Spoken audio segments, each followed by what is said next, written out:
Assalamualaikum warahmatullahi wabarakatuh.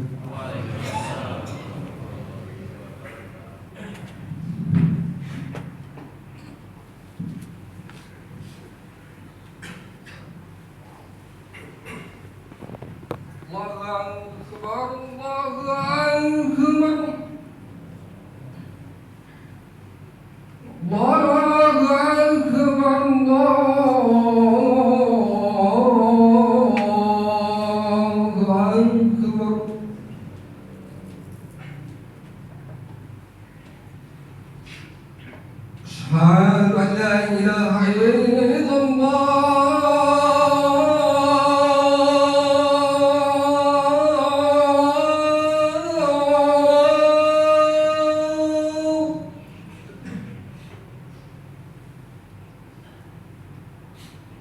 أشهد أن لا إله إلا الله.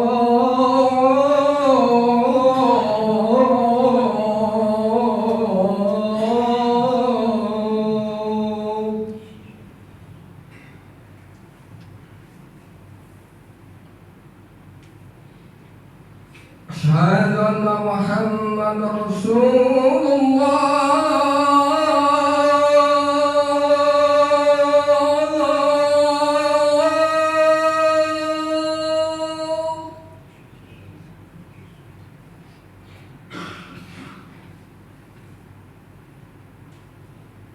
أشهد أن محمدا رسول الله.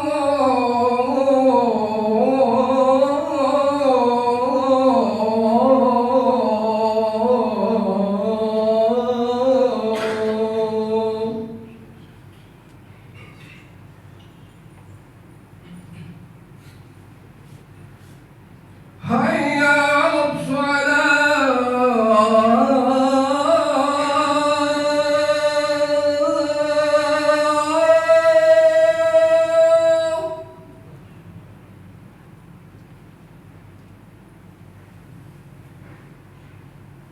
حي على الصلاة.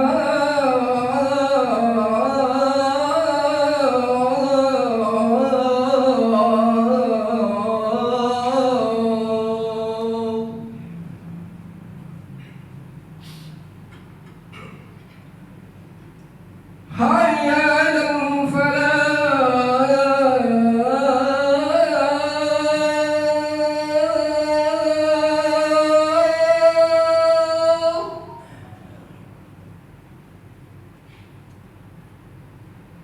حي على الفلاح.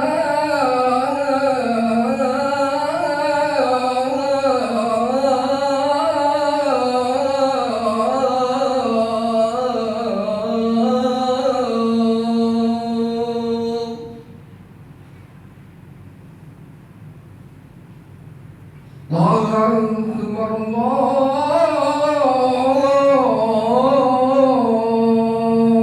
أكبر.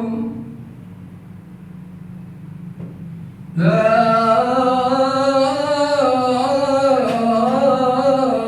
إله إلا الله.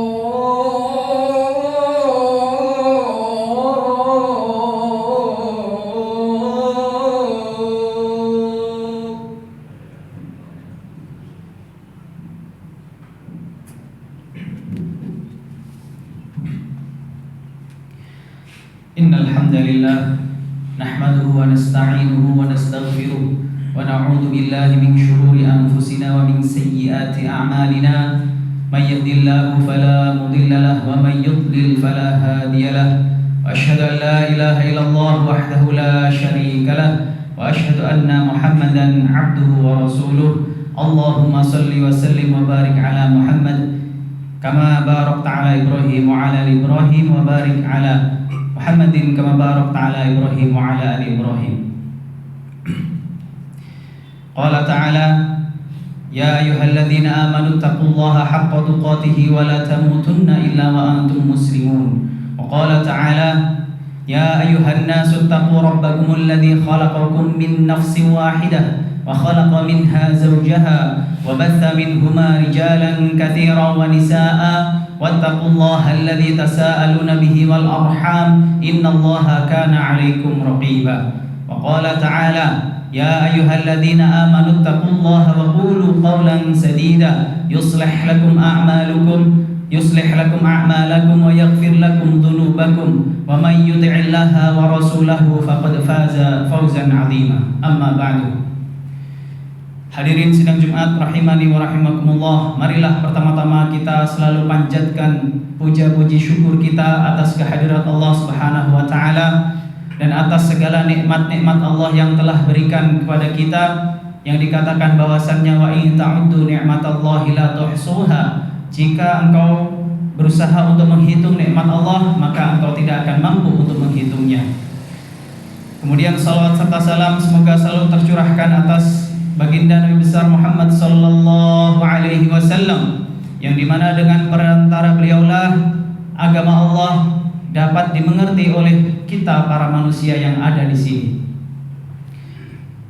Hadirin sidang Jumat rahimani wa rahimakumullah, khatib mengajak kepada diri khatib secara pribadi dan juga kepada jamaah sekalian agar selalu meningkatkan ketakwaan kepada Allah Subhanahu wa taala dengan menjalankan perintah-perintahnya dan menjauhi larangan-larangannya. Ayuhal hadirun, salah satu perintah Allah kepada kita adalah bentuk puasa Ramadan, yang dikatakan bahwasannya puasa itu adalah rukun dasar daripada Islam. Al-Islamu an tasyhada an la ilaha illallah wa anna Muhammadar Rasulullah. Islam itu bersyahadat la ilaha illallah dan Muhammad Rasulullah. Kemudian yang kedua wa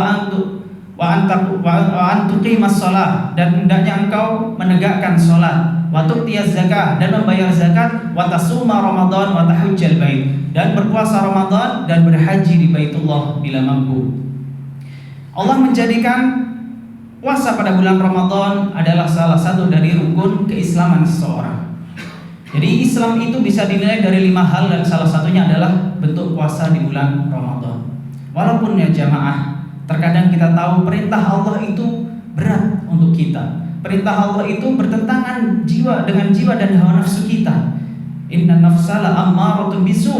Sesungguhnya hawa nafsu itu selalu mengajak, memerintahkan kepada keburukan.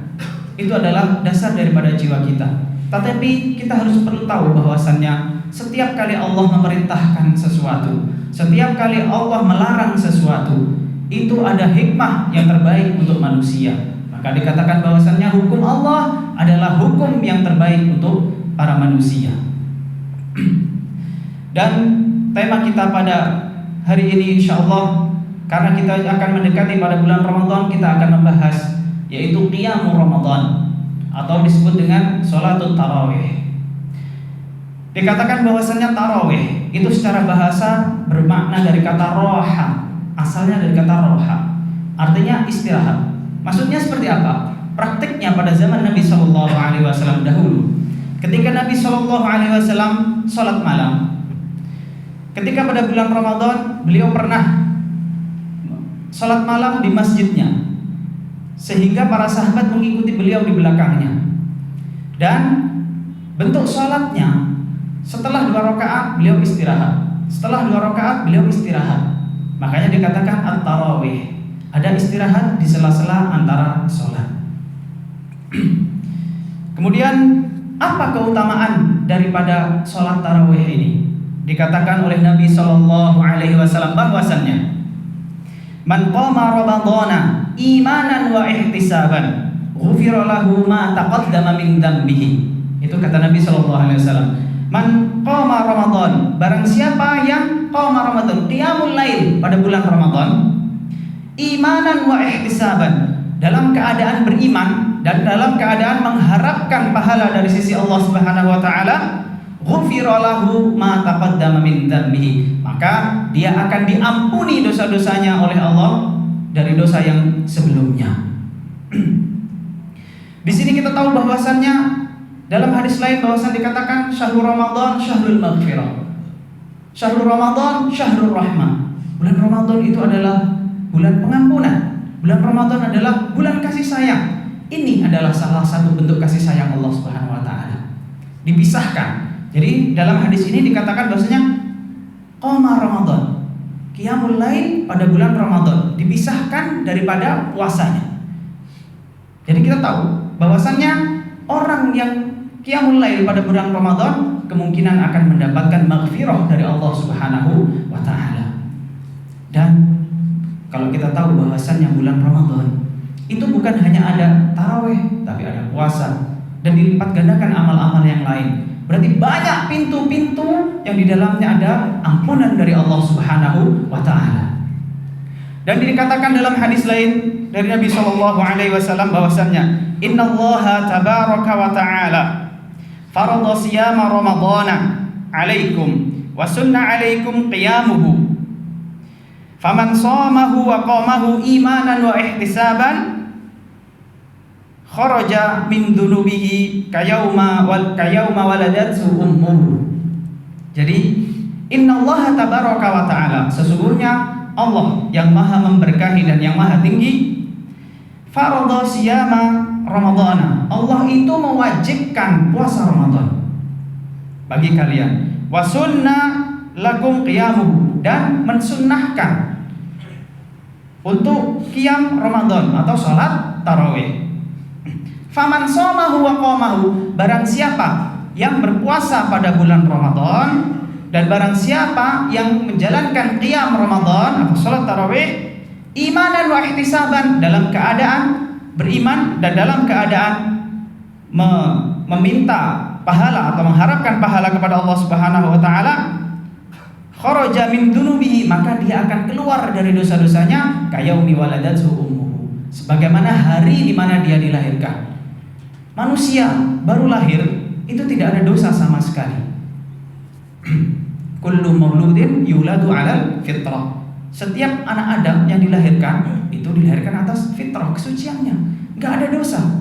Jadi ketika dikatakan dalam hadis ini barang siapa yang berpuasa siang harinya kemudian tarawih pada malam harinya, maka dia akan sebagaimana orang yang baru lahir, dihapus dosa-dosanya oleh Allah Subhanahu wa taala. Maka apalagi yang kita tunggu, wahai saudaraku? Kapan lagi kita akan bertemu dengan bulan Ramadan?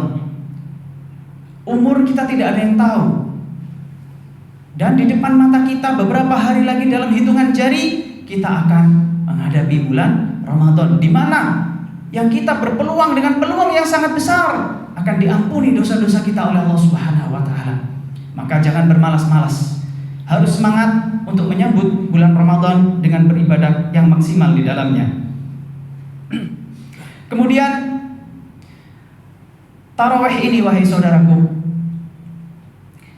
lebih baik dijalankan secara berjamaah. Kisahnya dulu tarawih pertama kali Nabi sendirian, kemudian sholat di masjid, kemudian sahabat mengikuti, makin banyak.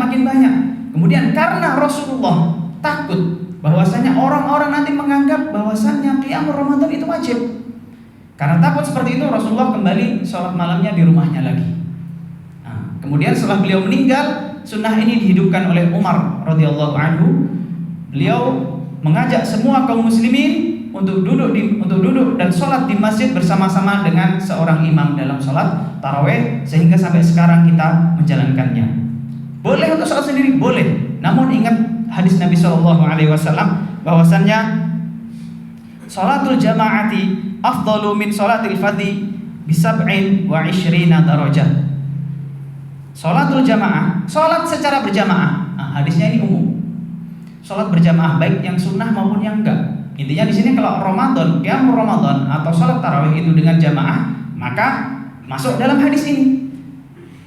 Afdal min sholatil fadhi, itu lebih utama daripada sholat sendirian, bisab'in wa ishrina darajah, dengan 27 kali lipat. Itu bayangkan. Kemudian dikatakan juga dalam hadis Nabi SAW, Nabi SAW bersabda, man qama ma'al imam hatta yansarifa fa innahu ya'dilu qiyama lailatin. Man qama ma'al imam, barang siapa yang sholat bersama dengan imam hatta yansarifa, sampai imam itu menyelesaikan sholatnya, fa innahu ya'dilu qiyama lailatin, maka hal itu dihitung seperti dia sholat semalam penuh. Sholat semalam penuh. Siapa yang tidak ingin tidur malam? Pasti manusia pada umumnya akan tidur malam. Tapi hanya dengan setengah jam, hanya dengan 1 jam sholat tarawih bersama imam, selesaikan sholatnya, maka seakan-akan malam hari itu pahalanya kita sebagaimana sholat semalam suntuk. Maka dari itu, inilah kelebihan sholat berjamaah ketika sholat tarawih.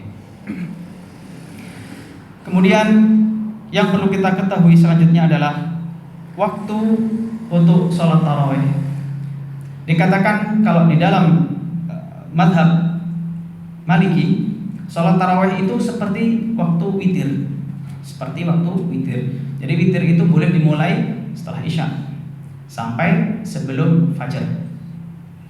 Dan paling afdol itu sepertiga malam terakhir. Jadi menurut madhab Maliki paling afdol sepertiga malam terakhir. Maka dari itu tidak heran mereka sholat tarawihnya 2 shift, setelah isya dan juga ada nanti yang sebelum sepertiga malam terakhir. Makanya dia sholatnya 36 rakaat. Sunnahnya dalam madhab Maliki. Kemudian kalau dalam madhab Imam Ahmad bin Hanbal dan Imam Asy-Syafi'i, sholatnya sebagaimana sholat malam seperti biasanya, yaitu setelah isya sampai dengan sebelum fajar, dan disunnahkan itu setelah isya didahulukan. Seperti itu. Bahkan di dalam mazhab Syafi'i, kalau semisalnya seseorang, ini perkataan Imam Az-Zarkashi kalau tidak salah, kalau apabila seseorang itu menjamak sholatnya antara maghrib dan isya, dikumpulkan jadi satu, ini orang sakit atau orang safar yang boleh menjamak sholat. Nah, kemudian dia ingin tarawih, maka tarawihnya tetap setelah sholat isya. Nah, dari sini kita tahu perkataan ulama menyebutkan kayak gini berarti ada di antara orang-orang yang mendapatkan rukhsah untuk sholat yang harusnya di 5 waktu, ada waktu-waktu yang boleh dijamak dan diqashar. Nah, orang-orang seperti ini sholat tarawih, maka dia sholatnya tetap setelah isya kata mazhab. Jadi dianjurkan sholat tarawih walaupun sendiri, sholat saja, walaupun bacaannya pendek. Kalau mungkin sakit atau mungkin waktunya sangat mepet, silahkan. Dan intinya perkataan ulama semuanya mengatakan bahwasannya adalah waktu sholat tarawih sebagaimana waktu sholat malam setelah isya sampai sepertiga malam terakhir. Kemudian mungkin ada yang bertanya, kenapa sholat tarawih itu berbeda-beda rakaatnya? Mungkin sedikit kita bahas tentang masalah ini, karena ada hadis Nabi SAW diriwayatkan oleh Ibunda Aisyah radhiyallahu anha bahwasanya kana Rasulullah sallallahu alaihi wasallam yusalli minal laili 10 raka'atin yusallimu min kulli itsnaini thumma yutiru bi wahidah. Nabi sallallahu alaihi wasallam itu setiap salat malam itu salat 10 rakaat, kemudian witir dengan 1 rakaat, jadi 11. Kemudian ada lagi hadis dari Bunda Aisyah juga radhiyallahu anha ketika ditanya salat malamnya Nabi ketika bulan Ramadan, maka Aisyah menjawab, "Makana ar-rasulu yazidu fi Ramadan wala min ghairihi." Rasul itu tidak menambahkan pada bulan Ramadan maupun bulan lainnya kecuali hanya 11 rakaat. Ala 11, kecuali hanya 11 rakaat. Yusallimu min kulli itsnainin tsumma yutiru bi wahidatin. Yang dia itu mengucapkan salam setiap 2 rakaat, salam dan witir dengan 1 rakaat. Itu adalah sifatnya Nabi sallallahu alaihi wasallam. Namun dalam hadis-hadis tentang tarawihnya Nabi sallallahu alaihi wasallam tidak ada pembatasan. Maksudnya tidak ada pembatasan harus 11. Maka dari itu Syekhul Islam Ibnu Taimiyah menyebutkan pendapat-pendapat mazhab. Salah satunya Maliki yang saya sebutkan tadi di awal 36 rakaat. Kemudian Syafi'iyah dan Hanabilah itu 20 rakaat bersama dengan witir. Bisa witirnya 1, bisa 3 atau mungkin lebih.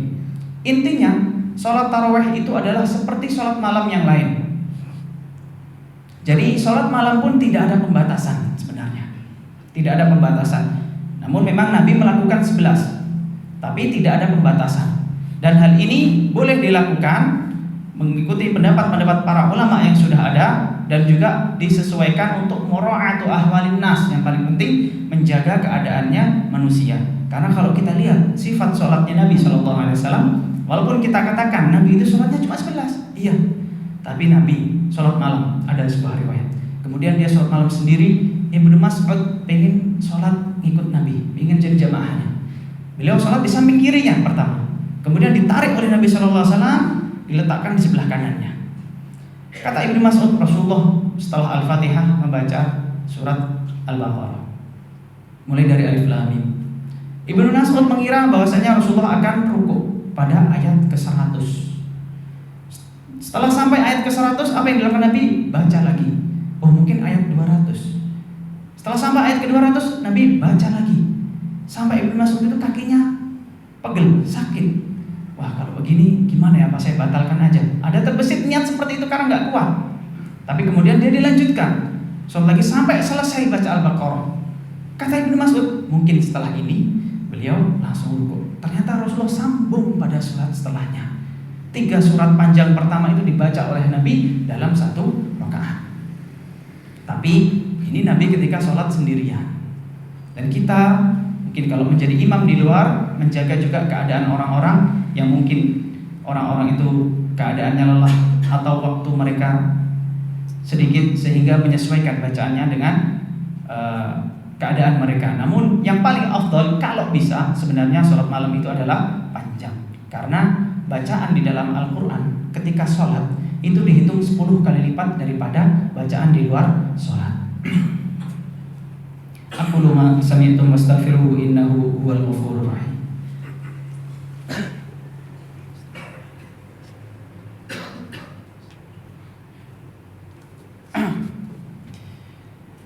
Alhamdulillah, wassalatu wassalamu ala rasulillah wa ala alihi wa sahbihi wa mawala. Ya ayuhan nas ittaqullah faqad fazal muttaqun. Ayuhal hadirun rahimani wa rahimakumullah. Yang perlu khatib sampaikan selanjutnya adalah hikmah daripada Allah itu mengatakan bahwasannya Lailatul Qadar pada bulan Ramadan itu tidak pasti harinya. Maksudnya apa? Allah mengatakan bahwasannya Al-Quran diturunkan pada bulan Ramadan. Kemudian Al-Quran dalam ayat yang lain, Al-Quran diturunkan pada malam Lailatul Qadar. Dari sini kita tahu bahwasannya Allah itu menjadikan malam Lailatul Qadar di bulan Ramadan. Namun tidak ada hadis yang pasti yang mentakyil atau memastikan tanggal berapakah Lailatul Qadar. Apakah 1, apakah 2? Walaupun ada hadis yang kemungkinan paling besar adalah yang ganjil. Ada yang menyebutkan tanggal 27. Tapi semua ini belum pasti. Menunjukkan apa? Bahwasanya bisa jadi Allah menjatuhkan malam Lailatul Qadar daripada bulan Ramadan itu entah malam keberapa pun, terserah Allah Subhanahu wa taala. Hikmahnya kita harus tetap semangat untuk menjaga ibadah kita dalam 1 bulan ini. Tidak usah pilih-pilih hari, lakukan semaksimal mungkin. Kita tidak tahu di mana Lailatul Qadar itu berada. Sebagaimana kita makan, Allah itu menjadikan barokah di makanan, dan Allah nggak menyebutkan ada di mana, bagaimana barokahnya itu, sehingga kalau kita makan maka dihabiskan makanannya, jangan menyisakan untuk syaitan. Sebagaimana Lailatul Qadar itu seperti itu. Lailatul Qadar seperti itu. Jadi kita harus untuk menjaga dari awal sampai akhirnya, karena kita tidak tahu di pada malam berapakah Lailatul Qadar itu akan diturunkan. Yang dikatakan bahwasannya inna anzalnahu fi lailatul qadr. Lailatul qadri khairum min alfi syahr. Lailatul Qadar itu lebih baik daripada 1000 bulan. Ibadah pada malam hari itu dihitung sebagaimana ibadah 1000 bulan. 1000 bulan itu kalau ditahunkan adalah 83 tahun lebih. Jadi siapa yang akan beribadah 83 tahun non-stop? Tidak ada yang bisa. Namun ketika mendapatkan 1 malam itu, hitungannya sama dengan 83 tahun. Umur kita tidak tahu. Umur Nabi Muhammad dan umatnya itu sekitar 63. Kalau dia mungkin ada sakit-sakit 63. Kalau dia biasa 83, 80-an. Dan mungkin kalau dia beruntung ya mungkin di atas 100. Kita seperti itu. Jadi marilah kita menyambut Ramadan dengan semangat yang luar biasa. Jangan sebagaimana hari-hari biasanya sholat di bulan Ramadan, marilah kita lebih untuk tingkatkan semangat kita dan ketakwaan kita dengan bulan itu. Qala ta'ala a'udzu billahi minasyaitonir rajim. Bismillahirrahmanirrahim. Wal 'ashr innal insana lafi khusr illa alladziina aamanu wa 'amilus shalihati wa tawashaw bil haqq wa tawashaw bis sabr. Allahumma ighfir lil muslimina wal muslimati wal mu'minina wal mu'minatil ahya'i minhum wal amwat. Rabbana la tuzigh qulubana ba'da idh hadaitana wa hab lana min ladunka rahmah innaka antal wahhab. Rabbana atina fid dunya hasanah wa fil akhirati hasanah wa qina adzaban nar. Allahumma ansuril muslimina fi kulli makan. Allahumma ansuril muslimina fi Filistin. Allahumma ansuril muslimina fi Filistin. Allahumma ansuril muslimina fi Filistin. Allahumma ansuril muslimina fi kulli makan wa dammir a'da'aka a'da'ad-din. Wassallallahu ala Muhammadin wa ala ali Muhammad walhamdulillahi rabbil alamin wa aqimus salah.